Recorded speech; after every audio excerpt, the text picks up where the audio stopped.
Alabama with a cruising victory yesterday. So much to be happy about, but there's still a lot to be concerned about. But why is it that I want to talk more about everything else that happened in college football this past weekend? But I'm going to try and keep it as Alabama centric as we can. Here we go with Locked On Bama. Locked On Bama, your daily podcast on the Alabama Crimson Tide. Part of the Locked On Podcast Network, your team every day.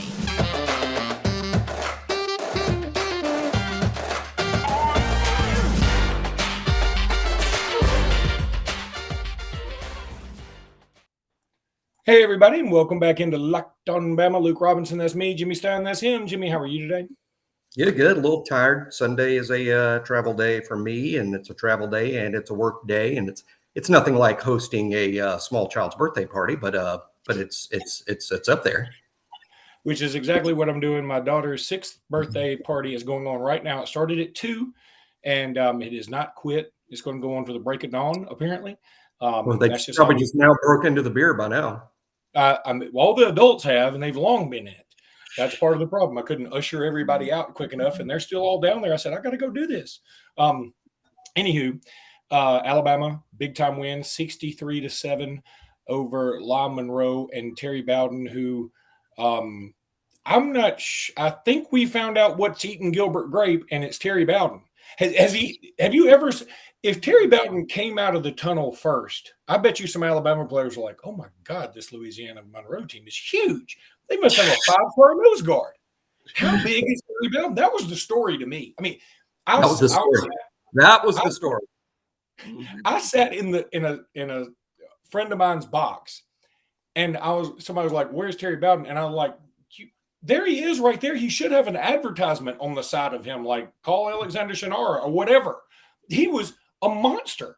But anyway, I digress. I will say that I've never seen Alabama, or any team for that matter, score offensively, defensively, and on special teams within the first 6 minutes and 10 seconds of a ball game.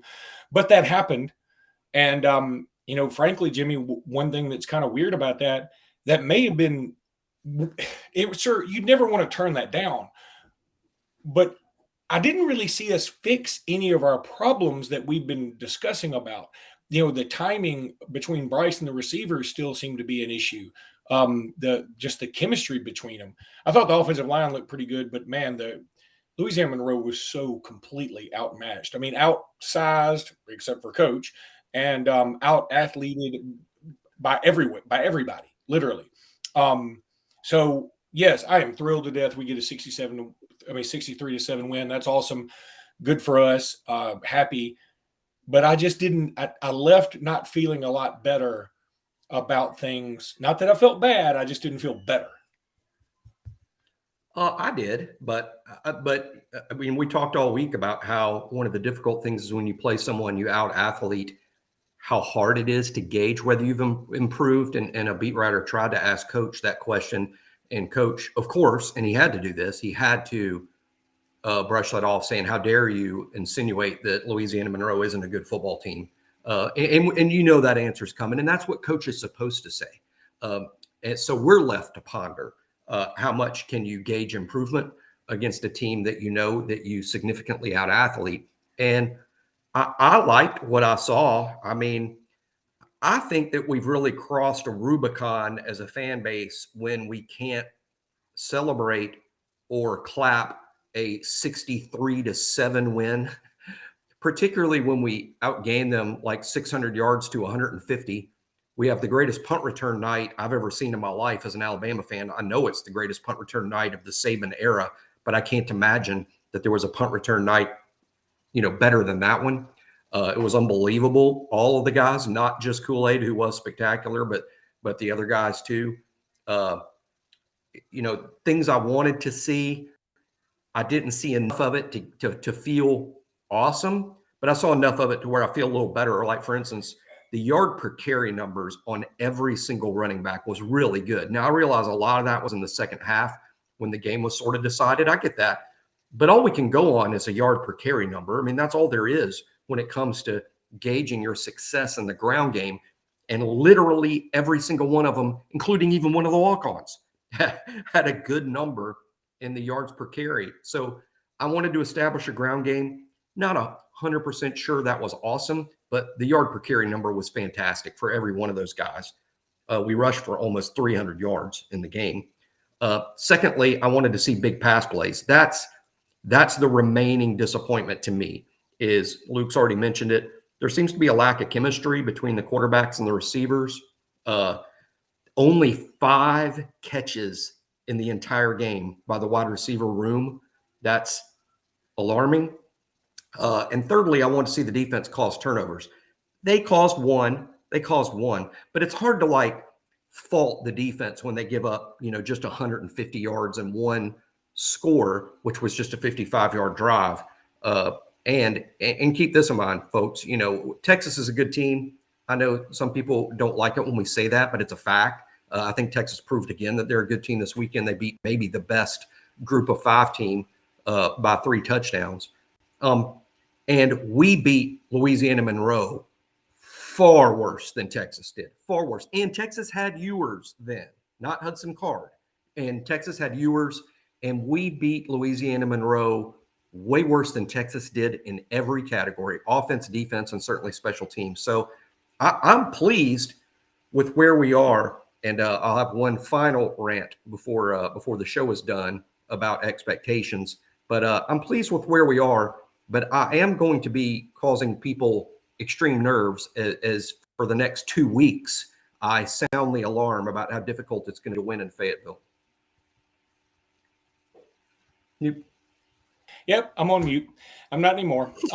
Yeah, I think you're absolutely right about the Fayetteville thing, because I was able to pull that game up on ESPN or SEC Plus, and man, they looked bad for a while, and then they sort of just turned it on, and they look good again. That's going to be a very difficult game, and we can get into that later because we have a Vanderbilt game coming up this week that we'll talk more about. But and I see what you're saying, and again, I don't want to start off negative. I don't want to be like, I didn't enjoy myself. No, I enjoyed it. I loved it, and like I said, you feel weird saying, hey, it would almost be better in this particular game to have not had a special teams touchdown and a defensive touchdown like right at the very beginning, because what it sort of does is you naturally take your foot off the gas. I mean, we went into a lull offensively for a while until Bryce Young scored on that. That was a pretty cool play, by the way. It looked kind of awkward when Bryce Young spun around, but it was very basketball-y that he spun like he did to get into the end zone. And then, of course, we had a touchdown to Amari Niblack. Hey, kudos to him. Glad to see him out there playing, because God knows, if you watch Georgia's tight ends play, you're like, I'd love some of those guys on my team. Any of them, all 4 of them, they're all great. But again, I didn't want a defensive touchdown necessarily or a special teams, because I wanted the offense out there. I wanted them to keep trying, keep churning. And I give. People have been killing Bill O'Brien, right? Because they're like, he's got to go. He's this, that, and other. I get what he was doing. I really believe this. I think we were doing a lot of passing when we could have probably just been running the ball the whole time and run over them. We were trying to pass to get this chemistry going. That's what we were trying to do. That's what it felt like to me. So I get it. And I think the intent was good. I just think the execution wasn't good, which lets me know we need more practice with it, which makes me, again, wish we didn't have the special team and defensive touchdown, although I am very happy for both Malachi Moore, for Ja'Cory Brooks for blocking the punt, and for Will Anderson getting the pick and the touchdown. I'm very happy for all those guys. I'm also happy for Brian Branch scoring on a punt return later.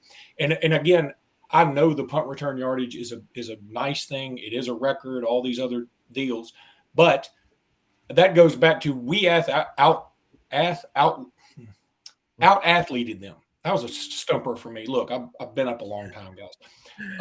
Out-athleted them so badly that if we had just said, here's the deal, y'all get 4 downs and then y'all punt to us, and if we don't make it, y'all get the ball back on your own 20 and let's see who wins. We would have beaten them 45-7 because we would have, well, not 45, I guess it'd be 42. We wouldn't kick a field goal in that scenario. But we would have beaten them badly because we would have returned several punts for touchdowns. I mean, Kool-Aid was so close in several instances to break one. And then he had to feel bad. Like, as soon as we take him out, we put Brian Branch back there, and he takes it to the house. Yeah, that's funny. I mean, to me, it was almost funny. And wow, who would have thunk? I was surprised when I saw 14 back there. I'm like, wow, they're putting Jones Bell in, until I really peered from my seat and that's not Jones Bell.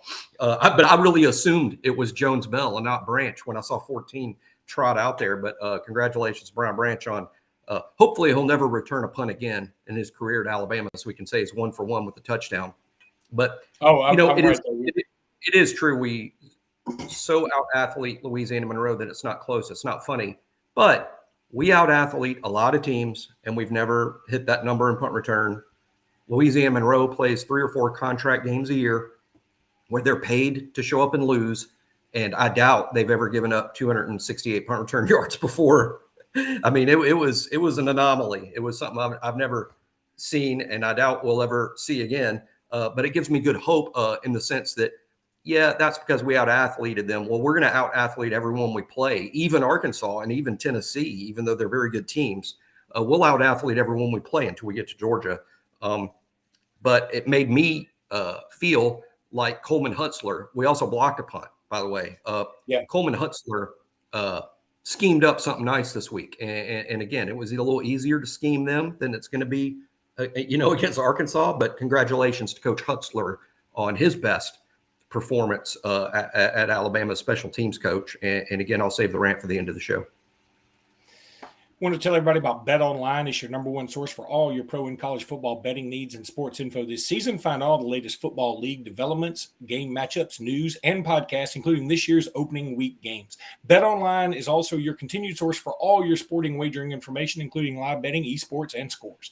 The fastest and easiest way to check in on all your favorite sports and events, including MLB, MMA, boxing, and golf. Head to the website today or use your mobile device to learn more about the trends and actions. BetOnline is where the game starts.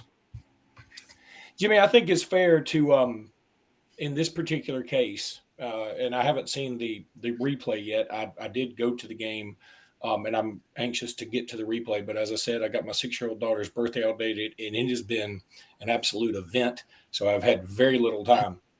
But I think it's fair for us to talk about what all happened around college football again yesterday, specifically the SEC, because these things do affect Alabama.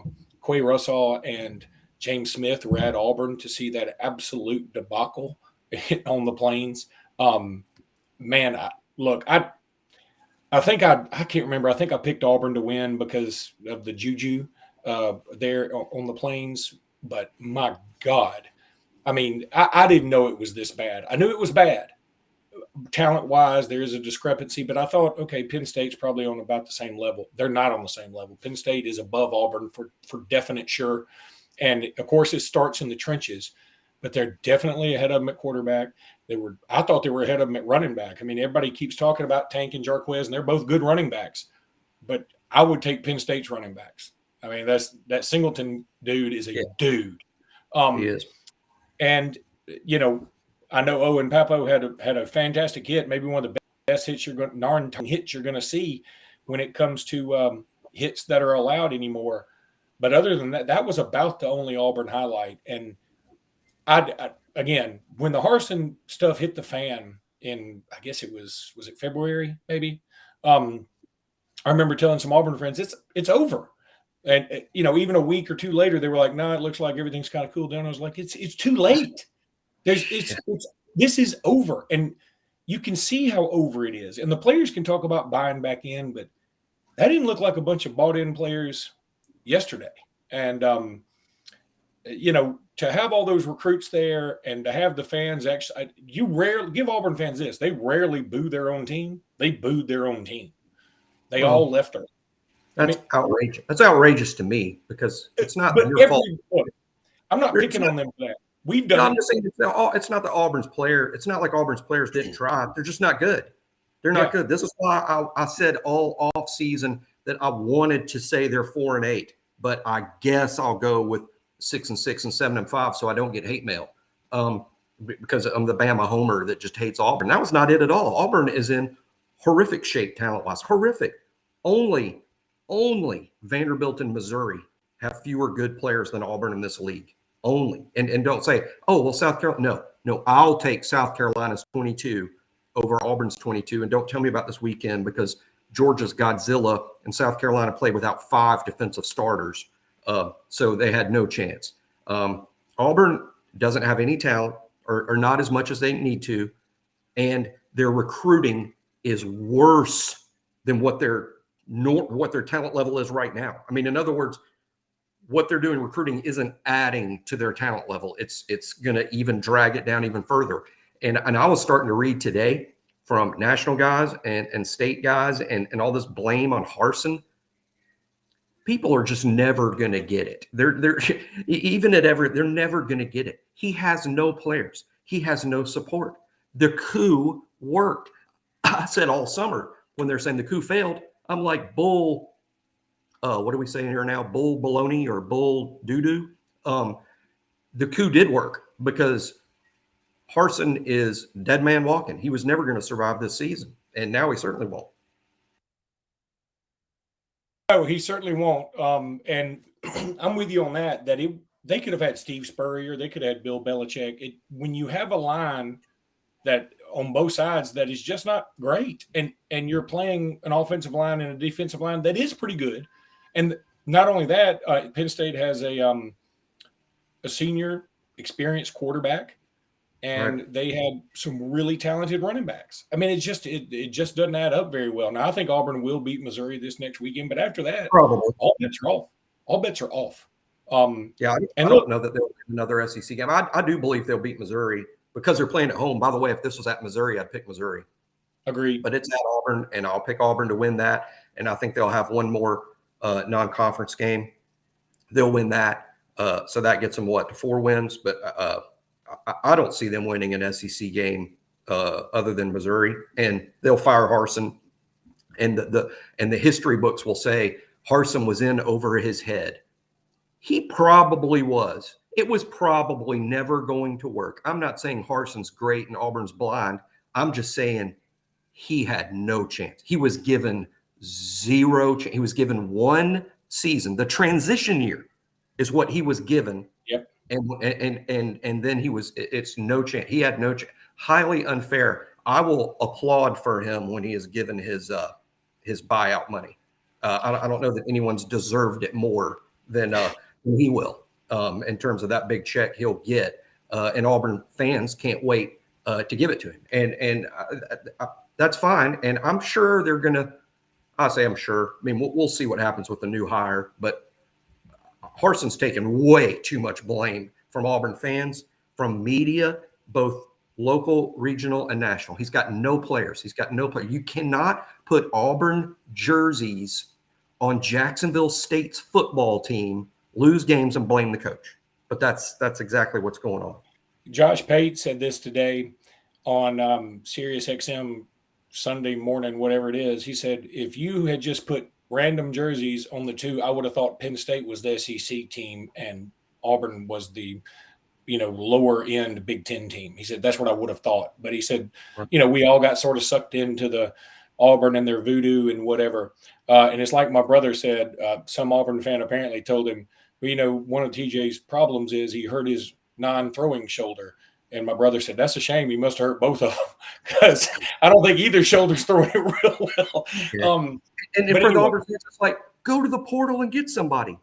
The coup prevented that from being realistic in terms of getting a big name or a 5-star out of the portal. That was never going to happen because of the coup. Again, the coup worked. He just died a slow death instead of a quick one. Really quickly, I'm going to say this again. I think it's Georgia, and then I would, if I'm making my AP poll, I'm putting Georgia. And then if I could, as a friend of ours on a text chain said, it's Georgia, and then everybody else in the country should be ranked number 18. I think it's should be Georgia 1. I think it should be Ohio State 2, and I think it should be Alabama 3 right now. And I feel about that pretty strongly, even as an Alabama fan. I know that some Alabama fans are happy that Paul Feinbaum went on SportsCenter today and said Georgia is the new Alabama. I don't know why that would make anybody mad. I think he's kind of right the way Georgia is playing more joyless murder ball than we are. And that's okay. We can still get better. This is game 3. So we can get better. Nobody is predicting doom and gloom, not on this podcast. I want everybody to be clear about that. I hope. Well, hey, Paul, and by the way, I'm not taking anything away from a statement. That's fine. Doesn't really bother me. I'm just saying this is what does. And again, it gets back to personnel that no one pays any attention to. It's just so much more fun to assume coaches are morons. But I hope, for Alabama's sake, I'm hoping, not saying we can't win otherwise, but I hope Arkansas is down 5 defensive starters. I hope so. I wonder what Paul is going to say on Sunday after Alabama's trip to Fayetteville if Arkansas is down 5 defensive starters and we play the game. Take Bruce Sanders and 4 Catalan, take out 5 Arkansas. Let's see how their depth holds up against Alabama. But again, Georgia is easily the best, second or the best or tied for the best program in college football today. I would agree with that. I would agree with that. And we would be homers if we said otherwise, I believe, Jimmy. I really believe. And I'm fine. Georgia's playing great. They're talented. I'd probably vote for Stetson Bennett to win the Heisman today. Sure. I don't know that he's a better player in college football than Stetson Bennett right now, who has been if all 3 weeks is a test, he's made 100. He's aced it. A+. Game 1, game 2, game 3, extremely accurate. Every decision is a good one. But it helps when he never gets hit because the offensive line is great. He has experienced dudes all over the place, good backs. And, of course, the defense hasn't allowed a touchdown now, I think, in 3 games, I think. Well, no, they scored with 18 seconds left. But anyway. I missed the last 18 seconds. Yeah, you missed it. I don't blame you for cutting it off. Jimmy, let's go ahead and take a break. When we come back, I'm giving you the whole segment to rant because you want to rant, so go for it. Oh, yeah. All right, Jimmy, we're back with your rant. Go for it, bro. What's really honoring a good friend, and never missed him more now, because we miss his Sunday column, Cecil Hurt, because when I'm ranting here, I'm sort of stealing from Cecil, as we all should if we want to be bright about things. But Cecil said, I can't remember if it was last season or the season before, or who knows, because all the Nick Saban seasons look so similar. Cecil said, because we out-athlete everyone and we're so much better, there's only about 20 teams each year that can play in a game with Alabama and not get embarrassed. About 20. And then there's 3 or 4 teams where even Alabama has to bring their A game or they won't win. But as for everybody else in college football, the other 80 plus FBS teams, Alabama is so much better than they are. The score's not going to be close. And fans, for whatever reason, because we can't point to, boy, we would have lost if so-and-so hadn't dropped that ball. Good thing he caught it or we would have lost. Fans can't say things like that. So what they do to maintain anger and ranting is they create a fictionalized opponent, one that Alabama didn't play. So I've seen today multiple, and not just on our board at Bama Insider, but all over the place, Twitter, social media, everywhere, other boards. I've seen this, boy, yeah, Alabama won 6-3-7, but it's a good thing they didn't play Georgia yesterday. Georgia would kill us. It wouldn't even be close today. Well, Alabama didn't play Georgia yesterday. Alabama doesn't play. Georgia's not even on the schedule. Georgia might be on the schedule later on. Let's see how the season goes. But creating a fictional opponent just so you can make points about how Alabama's deficient in this area, Alabama's deficient in this area. Football is a developmental sport. It's a developmental thing. It's also a ride where there's ups and downs. Alabama's trying to build a football team. Nick Saban's done this every year. I don't know why he hasn't earned, enough goodwill for people to say, I bet Saban figures this out. Wouldn't that be a surprise if he figures this out? This is a really, really good Alabama football team. They're very talented. We know how talented most of these kids are. Is it a flawed football team? Of course it is. Try to find one that's not. Georgia's coaches, it's Sunday night at 6:30 while we tape this. Georgia's coaches are probably still in their office or at least meeting each other by text, worried about fixing things. Georgia has things to fix. As good as they've been, their coaches are working to make that team better. Every team is flawed. Alabama's is flawed. We'll see if those flaws prove fatal. But to assert that they've already proven fatal because Alabama lost to a fictional opponent they did not play is just insanity. I mean, it's insanity. And we need to start. If we can't appreciate 63-7 wins, wow. So, but why am I surprised? And again, that is not to say I don't see Alabama's issues in terms of a vertical threat, building up a viable playmaker outside. That's a big problem. I'm not sure we'll be able to run the ball well against a high-quality SEC defense. I'm not sure. I guess we're going to find out in a couple of weeks, although even Arkansas's defense isn't that good. I saw a lot of lamenting today about how Drew Sanders doesn't play for Alabama. Well, he's a really, really good player, and they tried to keep him at Alabama, by the way, and he's gone to Arkansas where he's playing really well. But guess who doesn't play well? Arkansas's defense. Go compare their defensive numbers to Alabama's, and that has nothing to do with Drew Sanders. He's got to have helpers, and he doesn't have enough. But Alabama's defense is significantly better than Arkansas's. So the team is going to improve. They're going to get better. Anyone that doesn't have 100% faith in Nick Saban simply hasn't been watching Alabama play since 2008. I agree with just about everything you said there, Jimmy. In fact, I think I agree with all that you said. Because I will say this, that I did enjoy the win. I enjoy 63-7 all the time. I think it's also fair that we still have some we can recognize that all is not perfect, and we still got a long way to go. Here's the other thing, though.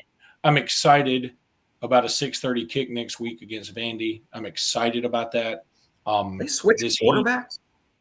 I got to look into this. I'm hearing they switched quarterbacks against Northern Illinois and finished it with Swan when Mike Wright was sort of a story in this league the first couple of weeks. And now AJ Swan has won the job.